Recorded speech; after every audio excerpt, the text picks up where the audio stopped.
All right, everyone, let's get started. Hello, my name is Ted Samuel. I use he, him pronouns, and I'm the Deputy Director of Oberlin Shansi. On behalf of the entire Shansi team and our partners at the Multicultural Resource Center, Comparative American Studies, As I Am, and the Asian Diaspora Coalition, I want to thank you for joining the first presentation of the AAPI Experience Grant. We are thrilled to have you here and to celebrate the work and the talent of our two grantees, Noah and Zahan. But before we turn the floor over to them, I'd like to take a moment to introduce you to the grant program that has brought us together today. The AAPI Experience Grant is Oberlin Shansi's newest program. Historically, Shansi has promoted interpersonal exchanges across continents, cultures, and geographies. We use the tagline, Joining Worlds, to help us illustrate the value of cross-cultural exchange between the United States and Asia. However, over the course of the pandemic, we have, for obvious reasons, been forced to re-examine our work. In 2020, we began to see glimmers of a heightened public consciousness surrounding race in the wake of the murders of George Floyd, Ahmaud Arbery, Breonna Taylor, and many others. Shansi released a statement in June of 2020 for our community and our partners, which affirms our commitment to anti-racism and underscores the fact that Black Lives Matter. You can view that statement on our website. In subsequent months, we witnessed an alarming rise of anti-Asian hate and harassment. As we considered our organizational response to this devastating trend of systematic violence, we considered programmatic interventions, especially given Shansi's historic connection to Asian communities, individuals, and institutions. We quickly came to realize that the work of Joining Worlds does not always require international travel. There is much that we can and should be doing in our own communities, in Oberlin, in Ohio, and in the United States, which directly speak to the challenges, aspirations, accomplishments, and experiences of Asian, Asian American, and Pacific Islander communities. The AAPI Experience Grant hopes to do just that. The program provides awards to Oberlin students pursuing academic, creative, and community-engaged projects that highlight the voices and experiences of AAPI communities in North America. We also encourage projects that explore historical and contemporary solidarities between AAPI communities and Black, Indigenous, Latinx, and LGBTQ+ communities. I should note that the name AAPI Experience Grant is subject to change. When we first established the grant program, we debated using the AAPI acronym, having learned of frequent instances where the voices of Pacific Islander communities were usurped or erased by broader Asian American-centered activism. Our choice to use AAPI was to ensure that in providing opportunities for Oberlin students, that we do not exclude projects that could explore the arts, histories, and activisms of Pacific Islander communities. In fact, we encourage those projects. Each grant cycle, we will continue to review our decision to use the AAPI acronym to make sure it best represents this opportunity and the types of projects that we would like to support. Before moving on, I would like to thank our partners. When we approached our friends and colleagues at the MRC, Comparative American Studies, As I Am, and the ADC, we proposed a rough idea. This coalition, which consisted of faculty, staff, and students, helped turn this concept into a reality. We thank them for helping us spread the word about this grant and for helping us select our two grantees. And more importantly, we thank them for their work in ensuring that this program is meaningful to the Oberlin community. I'd also like to thank Dr. Yolanda Cruz for her support of the grant through the David Love Fund at the Community Foundation of Lorain County. Dr. Cruz, your generosity is incredibly meaningful, and we thank you for your investment in the work of our grantees. For today's event, we'll hear from both Zahan and Noah, who will talk about their respective projects from the summer and fall of 2021. At the end of the event, we will leave some time for questions. If you have a question, please feel free to send them via the chat function to Shansi's Executive Director, Gavin Tritt. And now, I'd like to introduce Zihan Zhang, who will be our first presenter. Zahan is a third-year comparative literature major from Chengdu, China. Zahan will present her work as a cartoonist. Thank you. Thank you, Ted. Now I'm going to share my screen. Bear with me. Okay. Here we go. All right. Thank you, Ted, for the introduction. I'm going to tell you a little bit more about myself and the motivation behind this project. So I'm Zahan. I'm a third-year majoring in comparative literature. I was born in Chengdu, where the pandas are from. Like everyone else, I didn't feel safe about COVID.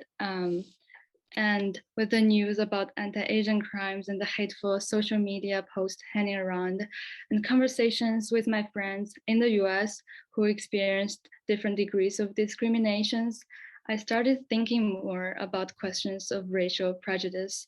I wanted to understand what it means to be part of the Asian diaspora in the States, so I applied for this project. I started with researching the history and literature of the Chinese diaspora in the US. One of my favorite being Amy Tan's The Joy Luck Club. Many of you probably heard of it or read about it. It's a classic, it's great. I felt resonated, comforted, and empowered by these stories. So originally I wanted to do a more academic project, creating cartoons about Asian diaspora experiences in North America through literature review. However, as the project progressed and there are a lot of talks around me on the rise of anti-Asian hate, I ended up making this illustration that's more personal to me and more timely. So I want to stress at the beginning that it is not a real story that happened in Oberlin. It is a mixture of my experience, my friends' experiences, and the stories I read online. And I really want to thank everyone who has helped me and supported me, especially Tad, who has given me a lot of suggestions on this project. So, okay, I'm gonna begin with just reading my comic. All right. Chink. Are they talking about me? 5 minutes later. Hi, COVID spreader. I'm frustrated by my own delayed response. The animosity from the strangers disappears into the noisy traffic before I realize their meanings. I have no choice but to move forward. Imagination. I attack them with a flying kick. Reality. Did I hear it right? Maybe they were not talking to me. Am I making a big deal out of it? Wait, why am I defending them? I shouldn't be thinking about it, but I can't do anything before thinking it through. Maybe I should trust my intuition. On March 17th, 2021, through the cold computer screen, I felt that my insignificant helplessness crossed with those of the 8 victims and overlapped with those of thousands more people. It is just another day. The moment when the elevator opens, I realize the person who has been standing next to me looks familiar, but my memory has blurred and they have walked out and be gone.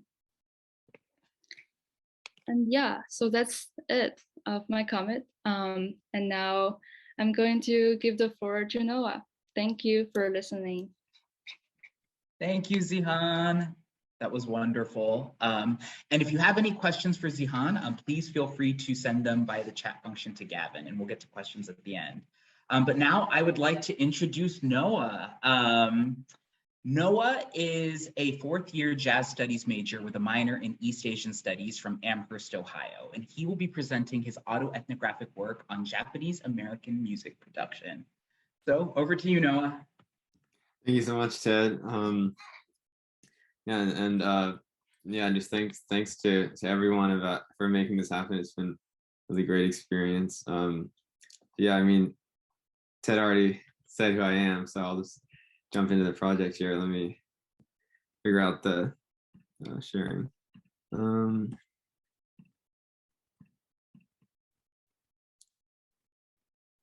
right.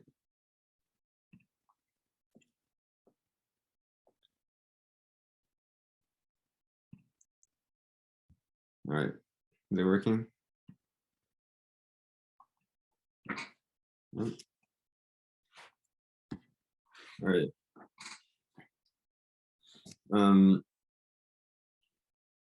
So in this project, I explored one possible process of composing Japanese American music within the larger context of culture constructed to support Asian American political identity.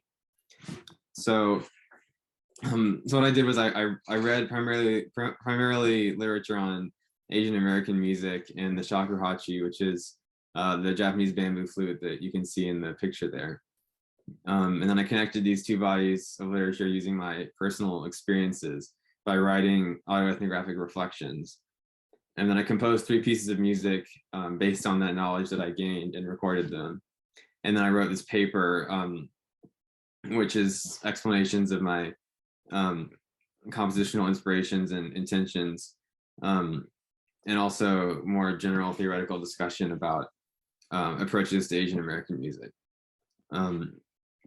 And I should also mention that I was also, this was also part of the Oberlin College Research Fellowship.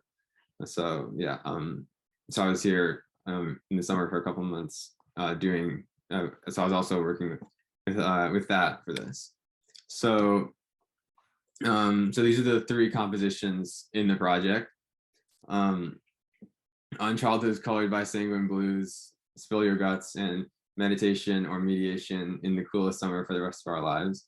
So I'll explain these 3 and reference them as I go through the presentation. So, but in order to contextualize these explanations, we have to first ask, what is Asian American music? And there are a lot of different ways of thinking about this, as I found in my research. And then one way is just considering it any music made by Asian Americans. But I think this has the potential issue of racial essentialism and kind of limiting the creators and the consumers of the music, instead of being able to have a kind of music is music attitude. So I would rather define it by the culture that the music itself comes from. And I talk a bit more about that later. But then the second way of thinking about Asian American music is some sort of Asian American meaning, which could be like music about identity, social issues, or anything created or consumed with Asian American meaning. And then this image is of the band Yellow Pearl, and their album called A Grain of Sand, Music for the Struggle by Asians in America in 1973 is widely considered the first album of Asian American music. And it, for the most part, has an American acoustic folk kind of sound, and then their lyrics address social issues. And then the third way of thinking about Asian American music is in the sound of the music itself, meaning sonic connections to traditional Asian musical forms. And then this kind of brings up the issue of like how to avoid shallow cultural fusion and presenting one's own culture in a way that furthers existing uneven power structures, or kind of making Asian influenced sounds or instruments like play by the rules of Western music. So I had to keep that in mind when I was taking influence from shakuhachi music. So that brings us to the creative sources that I, for this possible compositional process that I explored in this project. So with the first one being shakuhachi music. So as I was kind of getting into there, I decided that I wanted to draw more on the aesthetics, philosophies, and musical properties that were emphasized in the music's original cultural context over Western music style analyses, because I think getting new mindsets is more beneficial to this process than getting new material for old mindsets. So an example of this is in Honkyoku, which is the classical solo repertoire of the shakuhachi. The phrases more so flow freely instead of having real motivic development. in a pitch-based sense, but what is developed more is tone color. So in the third composition in this project, I composed a series of tone colors more than a real pitch-based melodic structure. And overall, this third composition called Meditation or Mediation in the Coolest Summer for the Rest of Our Lives draws parallels between the hegemony of Eurocentric conceptions of music over those of other cultures and the hegemony of human expression and existence over that of nature, which relates to aesthetics of nature associated with the shakuhachi. So here, I'm just going to play an excerpt of that composition. And then what you're looking at here is these symbols I used. I kind of just came up with this system to kind of compose with tone color. So that those are all the symbols you're seeing. And then I kind of wrote those through as a way of kind of exploring that idea. So yeah, I'm just gonna play an audio clip here. Music, harmony, melody, rhythm, a plan in the hands of a man sticking to politics. Glad to hear it's not music when marsh warblers in Europe jam to the hottest new tunes from Africa. Glad to hear it's not consonants when the frogs by the old pond wait for you to harmonize their final song. Glad to hear it's not dissonance when sizzling dishes, more love than recipe, sound emptier than a can of air.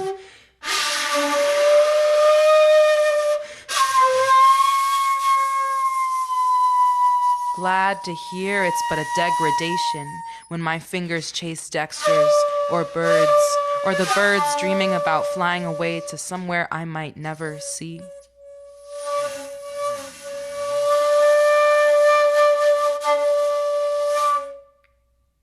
A man with the sounds of the land, like sand in his human hands, bound the breezes, brooks, and birds below us.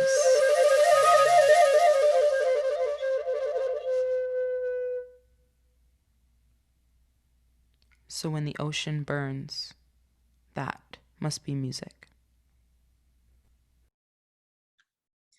All right, and I should also mention that's Vera Menifee reading. So then with the second creative source that I wanted to touch on is existing Asian American music and history. So with this, I wanted to note that how Asian American is a constructed identity that is only about 5 decades old, with the term being coined in 1968. And culture has been created to support the political movement. So I draw on that as well. And an example is the Grain of Sand album that I mentioned before.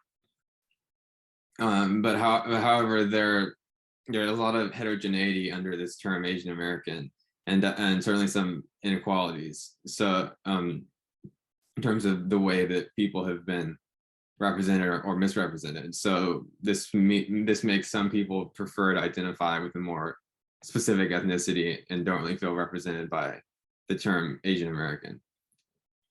So, and then an example was that I kind of began to address some of these issues in the lyrics of the second composition, but this is certainly a direction that needs to be explored more in the future beyond the scope of what I could do in this project. And then overall, the second composition, Spill Your Guts, takes my experience with connection to different sides of the family that have different cultural backgrounds and relates that to the need to have Pan-Asian solidarity without erasing people's unique experiences. So I'm just going to play a short clip of this. This is just one chorus, but the whole thing is much longer, but I'll just play this for now. When I see your face in the mirror, I wonder if you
that's Risa Betty on voice, Fred Meckler on guitar, and Becca Paisley on bass.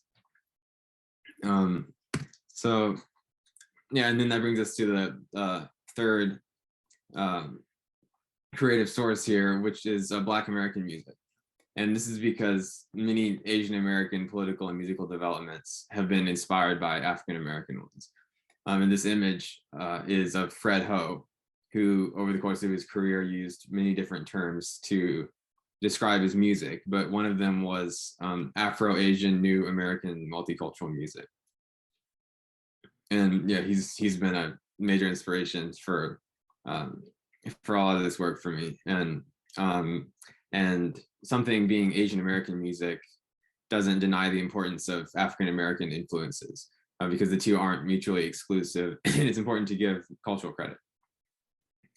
So an example is that I drew a lot of influence from musicians such as Blind Lemon Jefferson and B.B. King in the form and melodies of the first composition, in order to highlight similarities between shakuhachi music and the blues.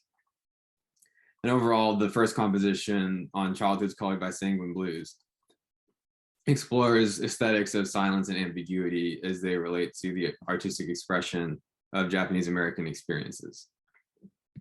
So with this, so basically the first part of this composition, I was reciting the text with my voice, and then in the second part, I'm playing shakuhachi. So there are many different stanzas, but here I'll just play the bit from the first part and the bit from the second part that correspond to the same stanza. Yeah.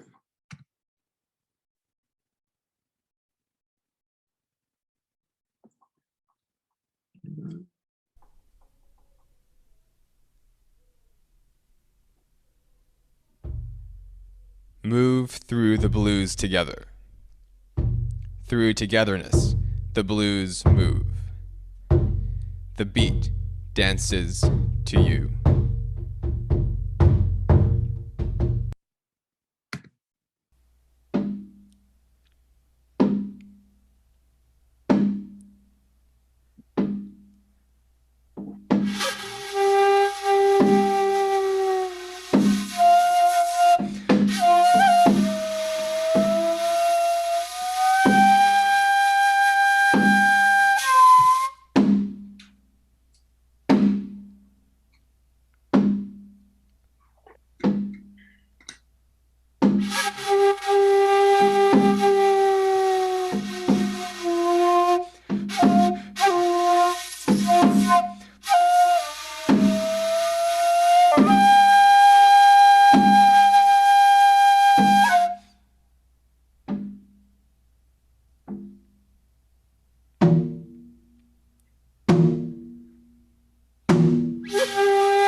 And that's Akira DiSandro on taiko. And then the fourth creative source was Autoethnographic Reflection, which I'll explain. Autoethnography was one of my methodologies, and that is studying oneself or one's own group, and challenging the research or researched binary by using reflection on personal experiences to illuminate larger cultural, social or political issues. And as a middle step between the sources that I read and then the products that I created, I wrote these autoethnographic reflections in response to these literatures on Asian American music and classical Japanese music, which then inspired the compositions. And also more generally, my own personal experience has been the impetus for these individual compositions, as well as just this overall creative and academic direction. So since as a lot of this work is autoethnographic, it's important to note that while it may kind of be about me on a surface level, it's not really about me, but it's more about these larger issues that it illuminates. So an example is how I mentioned before about these different approaches to analyzing shakuhachi music that that could be taken for subsequent composition. And I thought a lot about the issue of assimilation in people and how that and how my experiences with that and how that could parallel assimilation in music when taking inspiration from multiple cultural traditions. So based on my personal experiences outside of music, I decided that I wanted to compose in a way that would present these Asian sonic elements as kind of proud to be themselves, instead of trying to be something they'll never truly be accepted as and valuable on their own terms, instead of only holding value in an exoticized or objectified way. So yeah, so that kind of brings me to the end. Just the overall intention was to further discourse on methods for composing Asian American music in culturally and historically informed ways in order to contribute to eliminating the relative cultural and political invisibility of Asian American artistic expression, and to disseminate distinctly Asian American art forms in contrast to Orientalized stereotypes. So yeah, thank you very much for your time, and I'd love to talk more about any of this, so feel free to reach out. Thank you so much, Noah. Yeah. Wonderfully done, both of you. We actually have a few questions for you, so if you want to stay on the line. We have a question for both of you. Both of you talked a little bit about your processes and how you were able to generate the final product which you presented today. And both of your projects required a great deal of self-reflection. And just a general question, Zahan, why don't we start with you? What did you learn during this process of self-reflection? And have you noticed any change in the way you view your art or your life experience? Yeah, for sure. I feel like making this illustration was the sort of healing process for me, because one of the strongest emotions in encountering subtle daily racism in life is just self-doubt and ambiguity. And I dedicated a lot of space in the illustration talking about the protagonist's confusion about what happened. So even though these daily incidents of racism are not physically harmful or tremendously traumatizing, they have a lasting effect on people. And I think they're worth being acknowledged. When I was making the illustration and putting things in my mind into words and images, in a way, I'm recognizing the legitimacy of this experience, I think. Thank you. Noah, would you like to add anything from your own experience? Yeah, for sure. Could you repeat the question more? Yeah, a lot of self-reflection was required. Obviously, you took an autoethnographic approach. What did you learn during this process? And did you notice a change in the way that you view your art or your life experience? Yeah, I think the biggest thing for me was that it kind of, well, it seemed like it was all beginning to come together, you know, in terms of all these things, in terms of like the personal, the creative, and the academic. You know, a lot of the things that went into this project in one way or another, you know, have definitely been kind of, you know, either happening to me my whole life or something I've been thinking about for a long time, or these different directions that I've kind of been attracted to in one way or another. and I think with this project, it kind of was able to draw upon so many different things and kind of like finally put it all together in a way that, you know, it just made a lot of sense. And I guess it was kind of validating. Yeah. Thank you. Thank you. I have a question for Zahan. In your cartoon, I noticed that you use a bird and a fly to represent the racist who committed the aggressions against the protagonist. And I was wondering, what was the thought behind using animals rather than people? Yeah, the short answer is that I don't like these animals. No, just kidding. Actually, I didn't want to draw the strangers, the rude strangers, as actual people because I will have to give certain traits to them. There are already enough stereotypes of how victimizers should look like, and I didn't want to add more of it according to race, gender, or age. I think everyone, regardless of how they look, can participate in harming others potentially. Thank you, Zahan. We have a question from Professor Ann Sheriff for Noah. Noah, would you please talk a bit more about the system and symbols you used to evoke tone color? Yeah, for sure. I don't know how fast I can pull it up. I might be able to actually well, yeah, I can I might be able to quickly pull it up while I'm talking. But so basically one of the articles I was looking at was arguing that that like in the way that this shakuhachi music was originally conceived, they were saying it was more like tone color melodies, and that a lot, and so like the timbre or the really the tone color, I can actually make a distinction between the two, but the tone color is like the most important thing that was really like the composed element of it. And then a lot of these analyses that are, you know, kind of calling it like modal, or they have these things of like trichords and things, basically like analyzing all these musical like pitch based things, or like these different kinds of scale type things that would be like some of the primary elements of Western music. And they were saying that those aren't necessarily how they were thinking about it when these are the music's original practitioners. So yeah, so then that kind of inspired me to think about composing using tone color.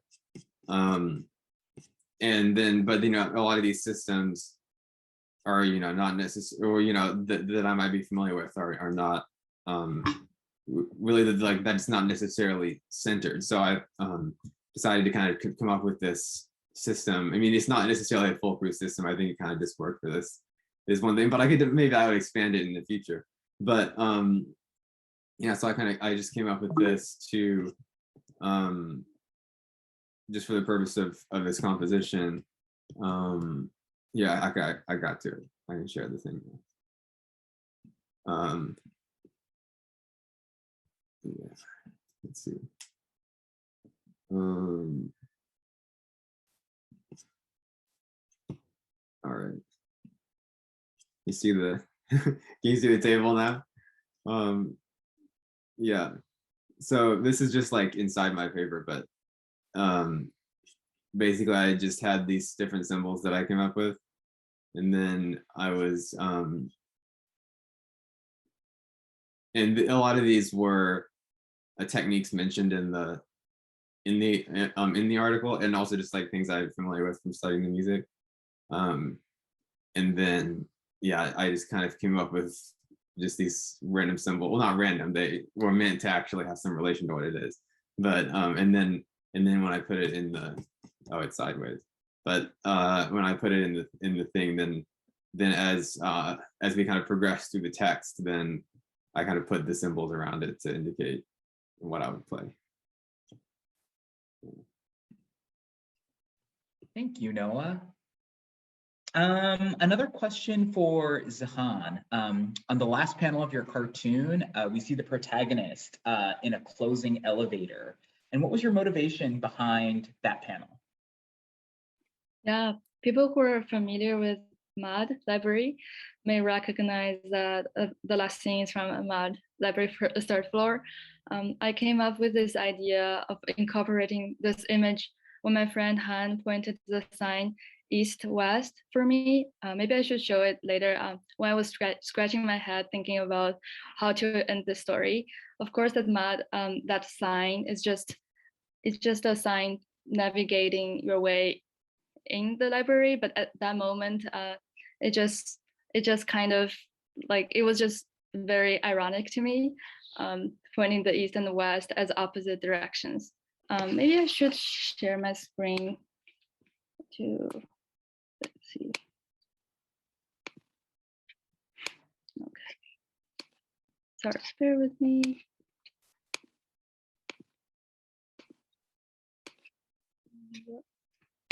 Yeah, this is the last panel, and this is the sign of the east-west divergence in MUD. Yeah. Thank you. Thank you, Zahan. So we have another question for Noah. If you were to extend the work that you started in this project, what would you hope to accomplish? And what directions do you imagine taking future iterations of this art? Well, actually, I think in terms of expanding this work, it's on a much larger scale than what the question is probably asking. But really having this experience, like, maybe made me think about like my future and like career in in a very different way, in a positive way, that I think I want to kind of continue in this direction of kind of like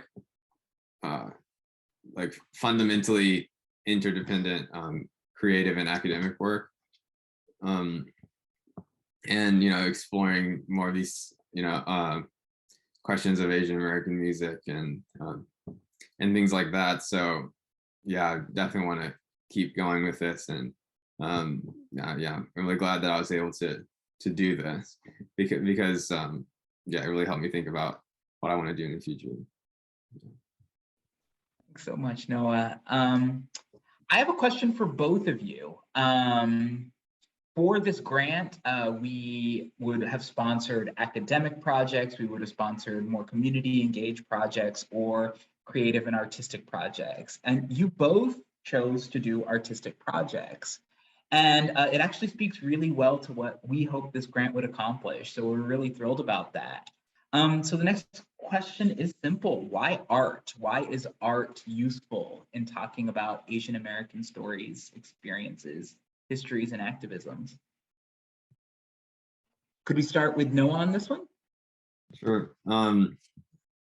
Yeah, so for me, it really comes down to the power of music or art or any kind of cultural form to kind of express the emotion of the creator in a more direct way than just kind of factual transmission from one person to another, and then the second person forms their own emotions about it.